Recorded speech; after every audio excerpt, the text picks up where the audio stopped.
আমি লেখক মহোদয়কে দুটো কথা বলার জন্য বিনীত অনুরোধ করছি। আসসালামু আলাইকুম ওয়া রাহমাতুল্লাহি ওয়া বারাকাতুহু।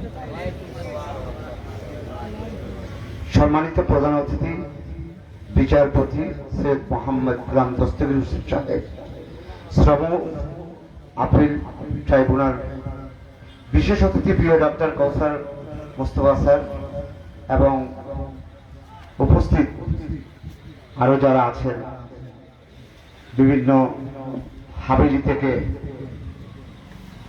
বিভিন্ন পীর মাশায়েখগণ, বিভিন্ন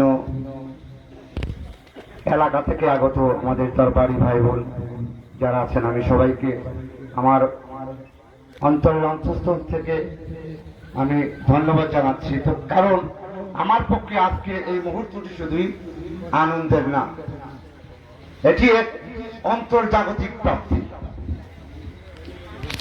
এটি আমার পূর্বপুরুষদের আত্মিক বোধ, তাদের নীরব সাধনা এবং মানুষের প্রতি তাদের অপরন্ত ভালোবাসার এক অনন্ত উৎস। এটি এমন এক উত্তরাধিকার যার শিকড় নেমে আছে আধ্যাত্মিক ঐতিহ্যের গভীরে। আমি ভাগ্যবান, কারণ খানজার হাবিলির ইতিহাস নামক গ্রন্থটি আমার কাছে শুধুই তথ্য বা ঘটনা নয়, এটি আমার পূর্বপুরুষদের আত্মিক বোধ, তাদের নীরব সাধনা এবং মানুষের প্রতি তাদের অফুরন্ত ভালোবাসার এক অনন্ত উৎস। এটি এমন এক উত্তরাধিকার যার শিকড় নেমে আছে আধ্যাত্মিক ঐতিহ্যের গভীরে। আমি কথা বলছি এমন এক বইয়ের মোড়ক উন্মোচনে যা কেবল ইতিহাস নয়, আত্মার এক দীর্ঘ যাত্রার নীরব তরীণ। এই যে আত্মা, সেই আত্মার প্রথম যে দেহটা ছিল হযরত আদম আলাইহিস সালাম, যিনি পৃথিবীতে একা এসেছিলেন, ওনার সঙ্গে মা হাওয়া এসেছিলেন। সেই আত্মাটা দীর্ঘ থেকে দীর্ঘতর আস্তে আস্তে আস্তে আস্তে হযরত ইব্রাহিম আলাইহিস সালামের যাত্রা, তারপর হযরত মুহাম্মদ মুস্তাফা সাল্লাল্লাহু আলাইহি সাল্লাম, তারপর সেই আত্মার যাত্রা শুরু হয়েছে আমাদের এই বাংলাদেশে নাসিরউদ্দিন সিপাহসালার। সেই নাসিরউদ্দিন সিপাহসালার বংশ বাংলার আনাচে কানাচে বিভিন্ন জায়গার মধ্যে আছেন, কিন্তু এখানে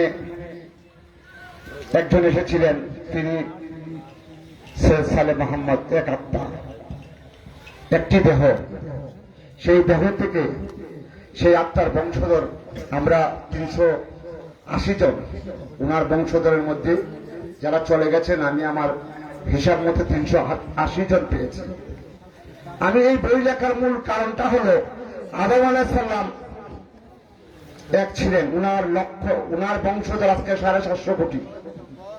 এর মধ্যে কোরআনের এক আয়াতের মধ্যে আছে, আল্লাহ এক জাতিকে, যে জাতি অন্যায় ভুল পথে চলে, সেই জাতিকে ধ্বংস করে আরেকটা নতুন জাতি তৈরি করেন। সেইভাবে দীর্ঘ যাত্রায় মুহাম্মদ সাল্লাল্লাহু আলাইহি ওয়াসাল্লাম আসছেন। আসার পর মুহাম্মদ সাল্লাল্লাহু আলাইহি ওয়াসাল্লাম থেকে যারা উত্তম পথে চলেছেন, উত্তম পথে যারা চলেছেন তাদেরকে আবার আল্লাহ আরেকটা মর্যাদা স্থানে নিয়েছেন। সেই থেকে ধীরে ধীরে নাসিরউদ্দিন সিপাহসালার,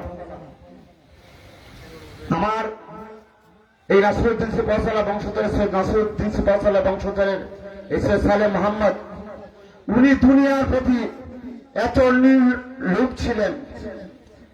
ওনার কোনো সম্পদ ছিল না, ওনার আব্বা জমিদার ছিলেন, কিন্তু ওনাকে শুধু দালায়েতি দান করেছিলেন, জমিদারি দান করেন নাই। উনি আসছেন এখানে কারণ ওনার আব্বা কুতুবুল আউলিয়া এখানে এসে একবার 3 দিনের একটা চিল্লা করেছিলেন। তারপর ওনার ছেলেকে বলছিলেন এখানে আসার জন্য। তারপর প্রথম মানব সালেহ মোহাম্মদ সাহেব খানদুরায় আসছেন।